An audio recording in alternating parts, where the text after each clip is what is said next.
Hi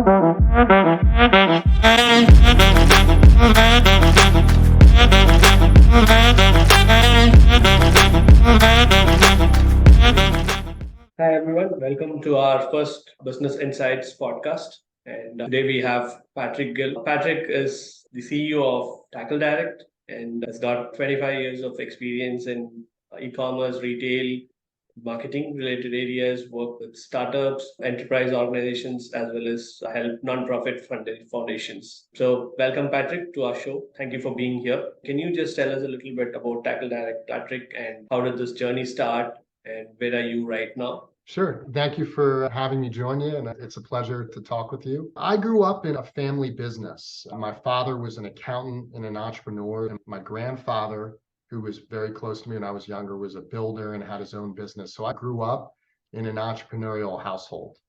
And I saw the freedom that gave with my father and had a pretty idea at a young age that I wanted to work for myself.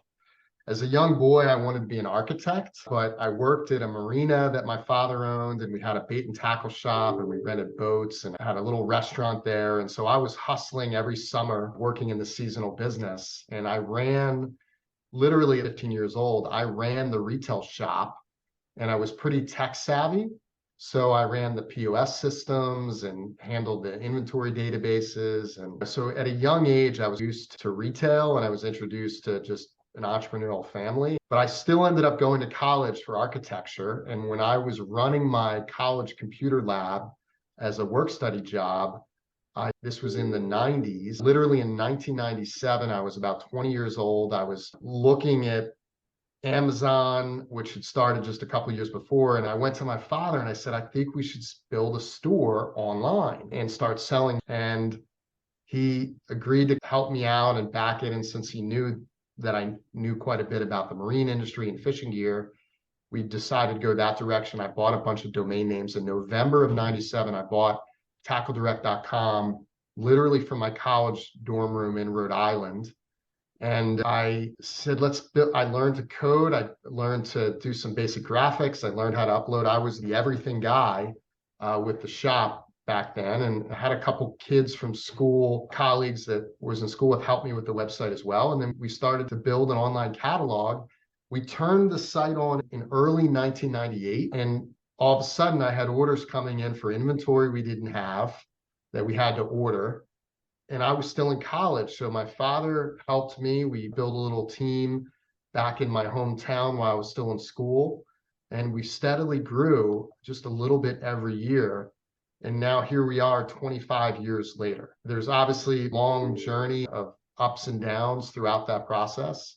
When I finished with school, I came home and worked in the family business for a little while. And I had an epiphany that I probably don't want to work in the hometown that I grew up in. And I went and got some experience with some other companies. And in 2006, I returned back to the family business full time. And I was always helping out. But at the time, we were about 8 or 9 people, and we were a small 7-figure business, but still rather tiny. And then we have just consistently grown now over the last 16 years to last year in 21, we were over 100 employees. Now we've scaled back a little bit post-pandemic, but we're close to 90 employees now.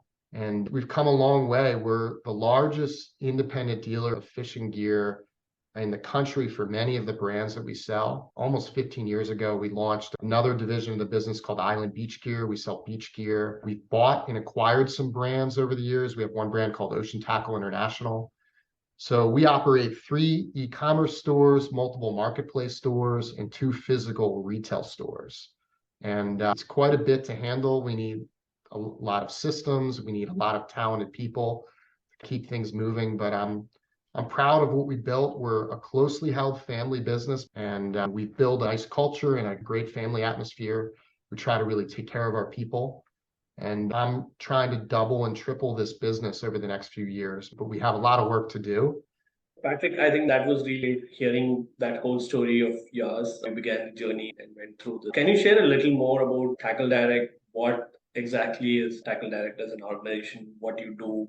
What kind of products you sell? And Who are your customers? What's your USP in the market? Sure. We're first and foremost a specialty outdoor retailer of high-end fishing products, and we're focused on e-commerce. That's our largest sales channel. We also do quite a bit of phone sales, as well as our brick and mortar retail store sales, and we have some marketplace sales. Marketplace, Amazon, eBay, they're the smallest component of our business. We're primarily a direct marketer and seller on our e-commerce site. I think probably our largest differentiator is our product assortment and our customer service.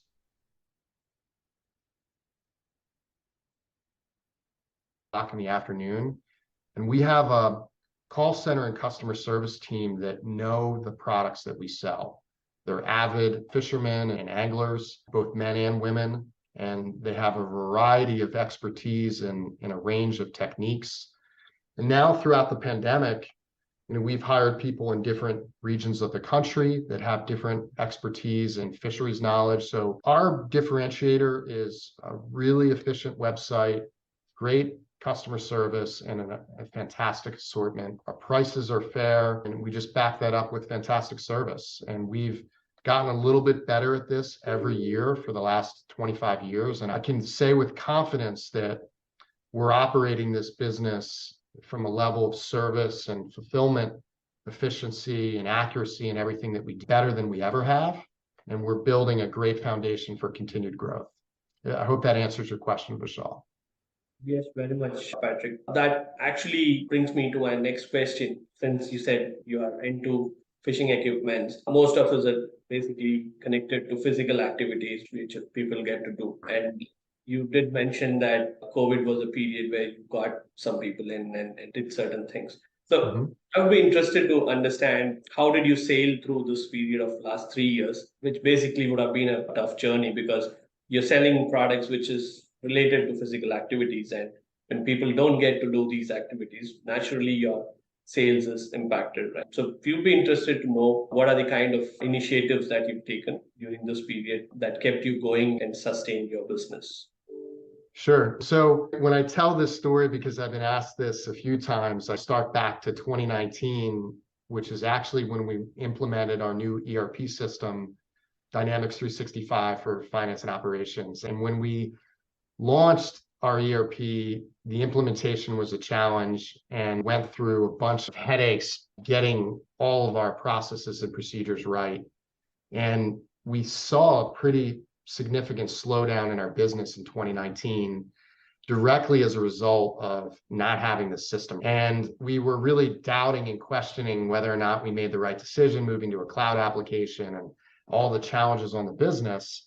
And as we got later in 2019 into the holiday season, we started to get things working again, and we had a decent holiday season.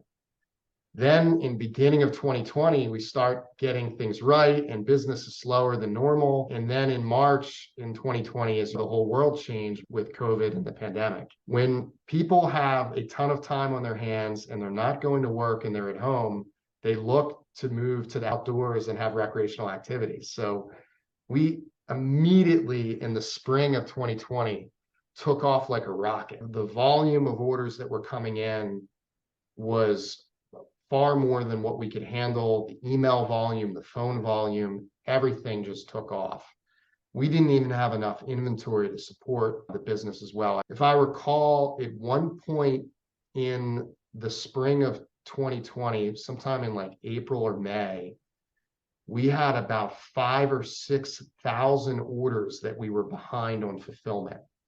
We had the product inbound or we had it in the warehouse, but we just could not get the product out the door fast enough. And in full transparency, Vishal, we had to rethink everything that we were doing. We kept Dynamics as the back-end ERP, but we had to redo our processes and our organization of the warehouse. We had to redo additional mobile workflows. We put in a new CRM. We put in a new phone system.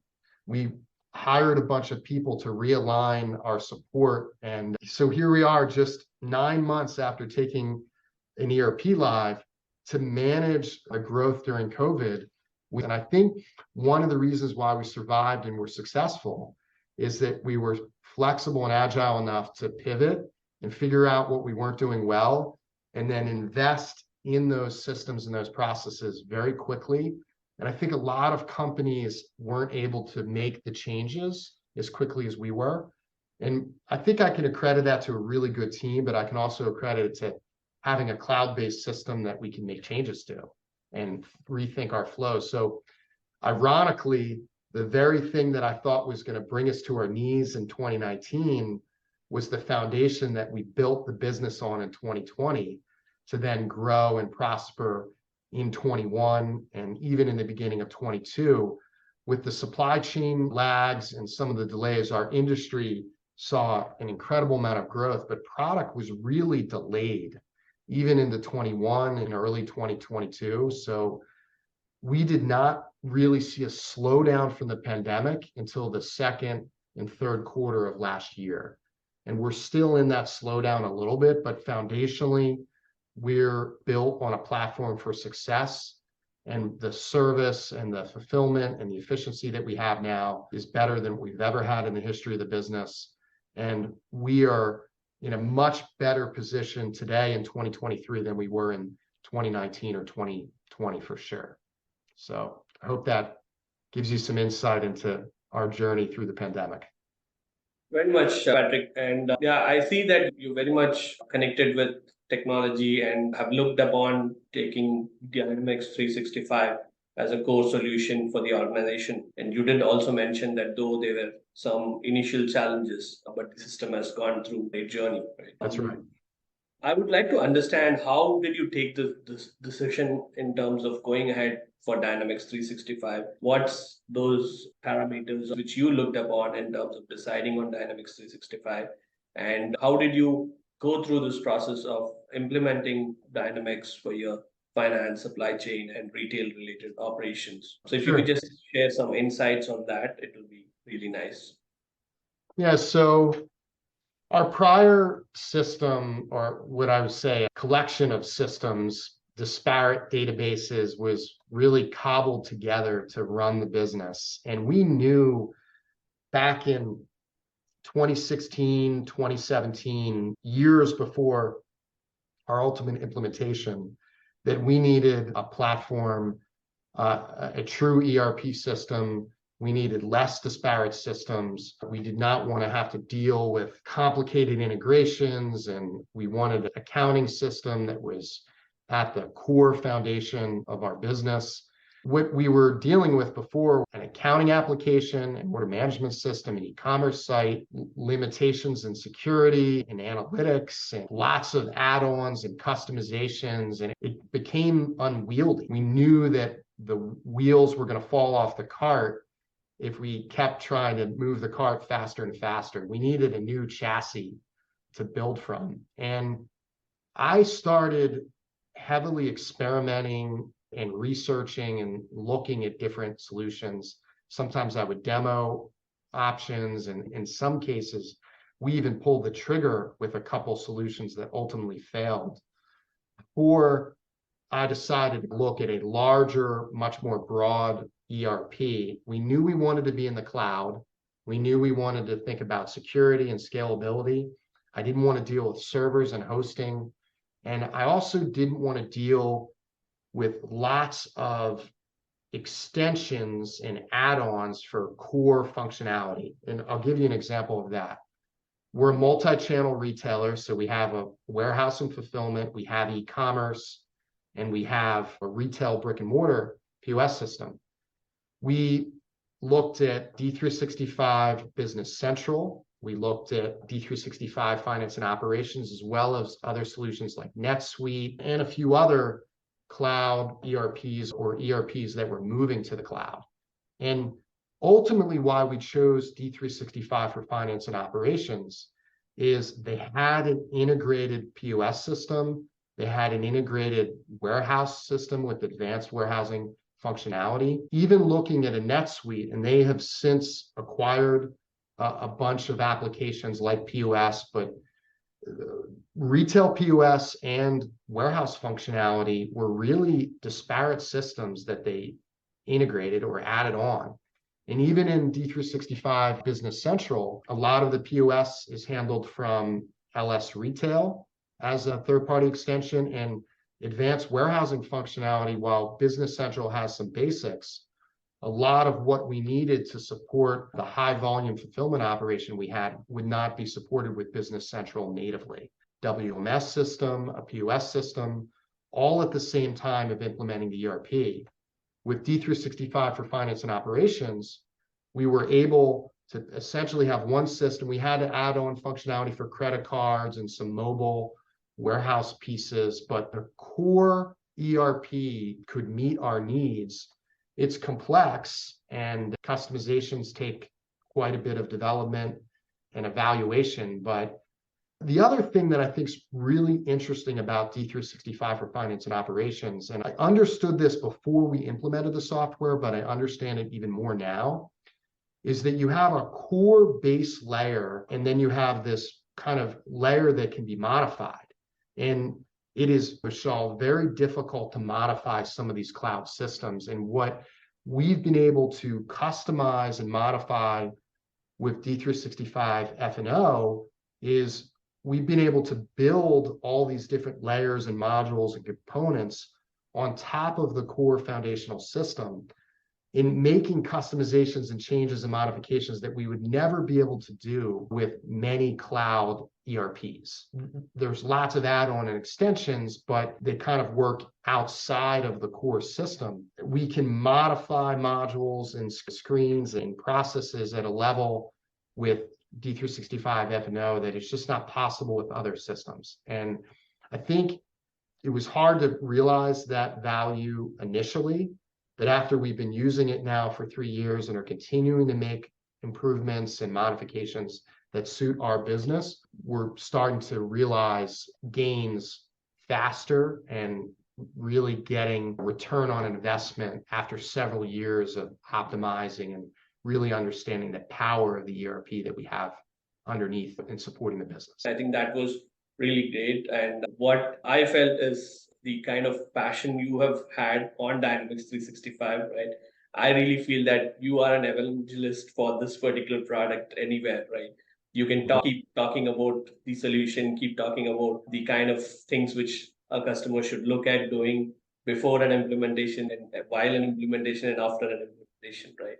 So thanks for that, Patrick. So I think we will take a quick turn towards the business once again, just to understand, because today we are hearing this recession coming back and hitting us hard. And I believe a lot of us have started believing that it's already there. What is your take on this, Patrick? And how do you see and the organization getting prepared in order to deal with this recession going forward? Yeah, so, the United States, much like the rest of the world, has seen quite a bit of pullback in sales demand. There are sectors and niches within business that are really strong, but e-commerce in particular, and then these outdoor specialty retail categories that we focus on, have definitely seen a pullback in demand.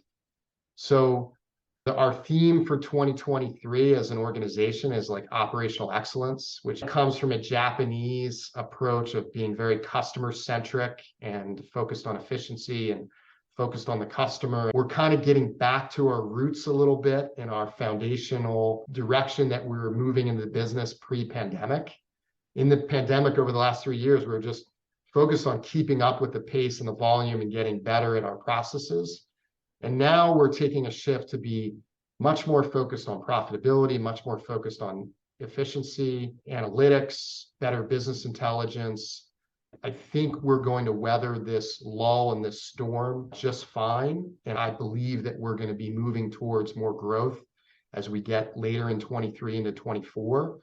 And we've seen these ups and downs in our business before. This is quite unique in that, at least in the United States, there was so much stimulus money, there was free time available, there was a lot of spending in e-commerce to find product. Like in the US now, we're dealing with inflation, we're dealing with higher interest rates, we're dealing with less available stimulus money. In our particular industry, because we deal with fishermen and anglers, they use boats, and the price of fuel has dramatically risen, particularly in 2022. It's coming down a little bit now, but fuel prices in our industry have a dramatic effect on the usage of boats, which drives the amount of fishing equipment that they need. So we are dealing with a number of things coming at us at once that's a little bit unprecedented in our industry or my experience, but we're in a great foundation to grow, and we're just trying to run the business as best we can.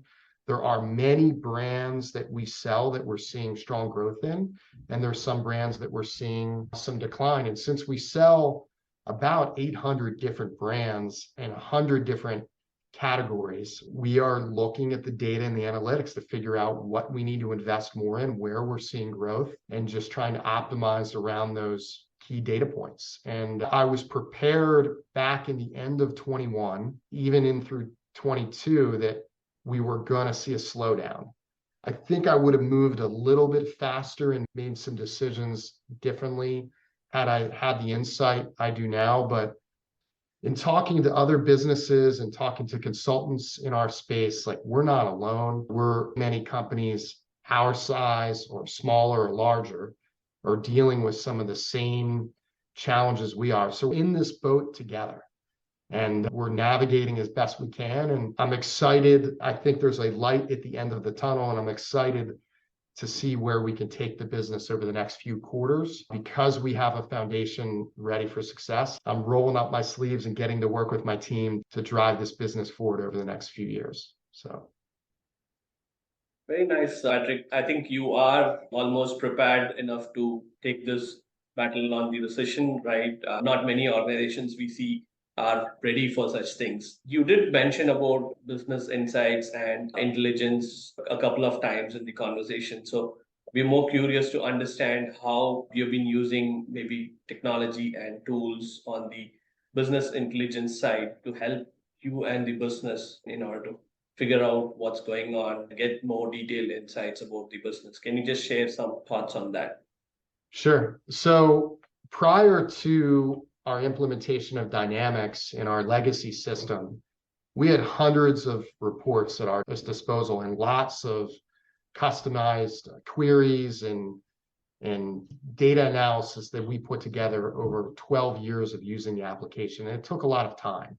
But one of the things that we realized, and one of the reasons why we moved away from our legacy system, was it was very manual, very ad hoc. A lot of effort was put in when we wanted to get an answer to something. It wasn't always turnkey. We had automated reports, but it wasn't at the level of detail that we needed. And we're also dealing with all these disparate systems. And so joining that data together is a challenge. We knew heading into the implementation with Dynamics that with Power BI and with SSRS and SQL that we could do a lot of things in a more automated and a more sophisticated way than we could historically.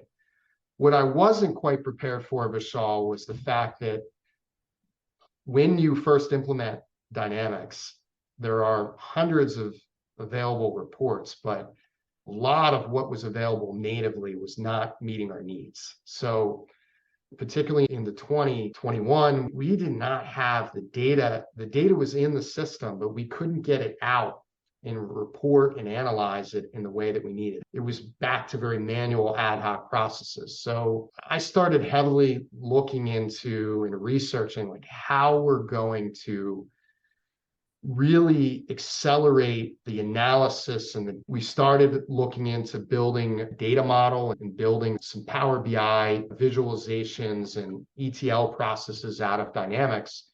And then as we got into that kind of manual ad hoc analytics development, D365 and Microsoft started rolling out their Azure and Data Lake functionality. And so we came across a company called BI for Dynamics and started to talk with them about their models. We put together a trial, and we realized that they had thousands of hours of model and measure development in place that could really rapidly accelerate the ability for us to have meaningful intelligence out of the system. So we started on an implementation process officially in 2022, and here we are now in early 23, really just now starting to gain the real value and return on this data. We have dozens and dozens of reports built in Power BI that are automated nightly directly out of D365.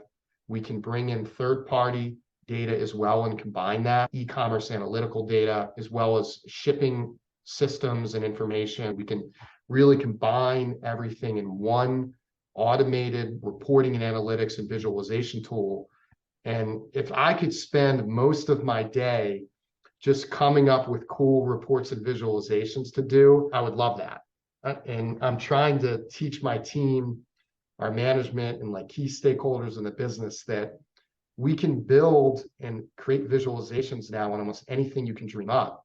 It's just a matter of how much time and effort we want to put in to do it and how we prioritize what we work on first. Right. So, Patrick, it was nice to hear from you on how you've utilized the power of Power BI and BI for Dynamics to get your insights arrived from Dynamics 365, helping you and the business to get more of data-based insights. I think with that, I would like to move forward and ask you our last question. That is, what's your vision for TackleDirect going forward, and how do you see technology aiding you or helping you in this particular path going forward? Because you've already seen the power of technology and using tools like Dynamics 365, Power BI, and all of that.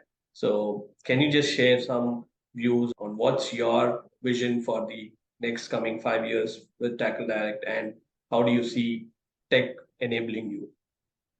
Yeah, I mean, vision for the business is to be a world-class specialty retailer focused on e-commerce. And that's where our legacy's from, and that's where our position is. So we're working every month and every year to provide like an amazing customer experience, particularly online, and helping them with great support over the phone. We are focused on doubling and tripling this business over the next few years, and that's going to require facilities, scaling fulfillment, scaling the products and the brands that we offer, focusing in on the products that are generating the most profits and phasing out the ones that are not. We're going to need to have really good people that are knowledgeable of our niches. There may be some opportunity to acquire some businesses along the way, whether they're individual brands that are importing or developing products themselves, which we have some history in, or they may be other e-commerce retailers or specialty retailers that are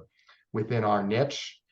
And we're focused on that as well. More in 2023, we're foundationally getting the business on a really good solid footing. But as I look out several years, there are a number of ways that we're going to grow and scale this business. And technology is going to be at the foundation of everything that we do. Being that we have always been a digital first organization, we're still undergoing with dynamics and with analytics and a lot of our processes, we're still going under a digital transformation of ourselves. Even though we've been digital first, we need to get better with our data, better with our tech stacks, and we're steadily getting there. If budgets were unlimited, I could do this much faster. So it takes me a little bit longer than maybe a very well capitalized business, but because we're a closely held family business, I'm like the little steady train that just keeps moving along.